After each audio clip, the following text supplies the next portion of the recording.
बड़ी खबर ललित अपने दर्शकों को बता दें, भिंड से एक बड़ी खबर आ रही है, वो ये कि बीजेपी प्रत्याशी पर पथराव का मामला सामने आया। मोहगांव विधानसभा के मानगढ़ गांव में यह पथराव हुआ है। कांग्रेस कार्यकर्ताओं पर हुआ पथराव, आरोप लगाया गया, कांग्रेस कार्यकर्ताओं पर पथराव करने का आरोप लगाया गया और पथराव के बाद हालात थोड़े अफरा तफरी के माहौल यहां पर बने नजर आए। और इससे पहले मुरैना से भी आपने जानकारी देखी होगी पथराव को लेकर, झड़प को लेकर। भिंड में भी इसी प्रकार का नजारा, क्योंकि आप ग्वालियर चंबल अंचल को जब देखेंगे और चुनाव के दौरान जब खास तौर पर देखेंगे तो हर बार चुनाव में फायरिंग होना, झड़प होना, हमले होना अब देखिए कि आम बात हो चुकी है। और इसी के चलते एक बार फिर से ऐसी खबर। लेकिन दूसरी तरफ सुरक्षा बल पूरी तरह से मुस्तैद है, पूरी तरह से तैनात है। मतदान लगातार चल रहा है, मतदाता डरे नहीं, ये सीधा संदेश सुरक्षा बलों की तरफ से भी है। और यही समय होता है जब जनप्रतिनिधि की बात करें, कार्यकर्ताओं की बात करें, नेताओं की बात करें, जब संयम दिखाना होता है, धैर्य दिखाना होता है। पर कुछ ऐसी तस्वीरें निकल करके आती हैं, कहीं ना कहीं आम जनता में भी वो डर और भय का माहौल बनता है, क्योंकि लोगों को वोट करने निकलना है। पर कहीं ना कहीं अगर ऐसी तस्वीरें आती हैं तो प्रभाव बहुत ज्यादा लोगों पर डालती हैं। और सहयोगी रवि रमन लगातार हमारे साथ बने हुए हैं भिंड से, और लगातार हैपनिंग्स भिंड से इस तरह की खबरें आ रही हैं। रवि रमन, क्या कुछ अपडेट इस पूरे मामले को लेकर? हाँ सर, चलिए रवि रमन से हम फिर से संपर्क करने की कोशिश करेंगे। भिंड से ये बड़ी खबर इस वक्त हम आपको बता रहे हैं, बीजेपी प्रत्याशी की गाड़ी में तोड़फोड़ की खबर है। रवि रमन, आप तक मेरी आवाज पहुंच रही हो तो पूरी जानकारी दें।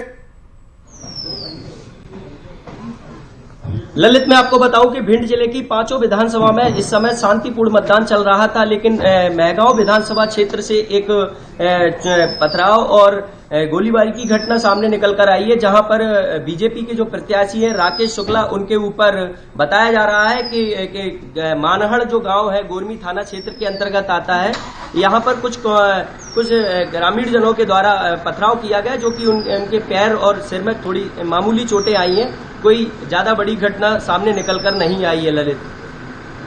फिलहाल जो एसडीओपी है, एक सवाल और रहेगा कि यहाँ पर ये जो वोटिंग की प्रक्रिया है, इस पथराव की वजह से कितना प्रभावित हुई है, मत प्रतिशत पर इसका कितना असर पड़ेगा? क्या निर्वाचन आयोग इसमें कोई शिकायत भी दर्ज करेगा? जी, मैं आपको बताऊं कि जो बीजेपी के प्रत्याशी है राकेश शुक्ला, वो थाने भी पहुंच चुके हैं और थाने में अपनी शिकायत दर्ज करा रहे हैं। लेकिन जो मतदान की बात की जाती है तो कहीं ना कहीं अगर यदि पथराव और गोलीबारी की घटना सामने निकल कर आती है, उसमें जो कमजोर तबके के लोग हैं, जो क्षेत्र में दहशत फैलाने के इरादे से ये इस तरह की छुटपुट घटनाएं की जाती है, जिससे मतदान का जो प्रतिशत है उसमें गिरावट साफ देखी जा सकती है।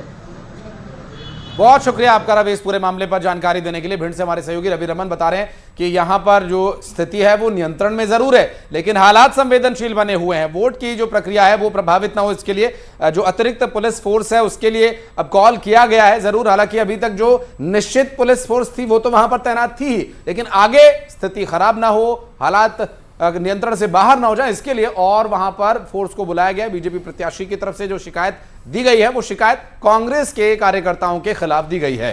तो एक अपील जो राजनेताओं की तरफ से चलती आ रही है कि निश्चित तौर पर अपने मताधिकार का प्रयोग करने के लिए घरों से जरूर निकलें। और दूसरी अपील जो कि न्यूज़ 18 मध्य प्रदेश छत्तीसगढ़ आपसे लगातार कर रहा है, बॉटम में जिन लोगों की फोटोज आप देख रहे हैं वो ये लोग हैं जो मतदान केंद्रों पर तो पहुंचे लेकिन खाली हाथ नहीं लौटे हैं, सेल्फी लेकर लौटे हैं। और न्यूज़ 18 मध्य प्रदेश छत्तीसगढ़ को इस व्हाट्सएप नंबर पर सेल्फी अपनी साझा भी की है।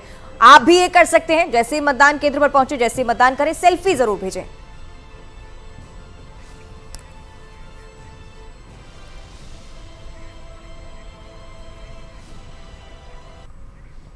तो लगातार ये आंकड़े हम आप तक पहुंचा ही रहे हैं और ग्राफिकली इंफॉर्मेशन पहुंचाने की कोशिश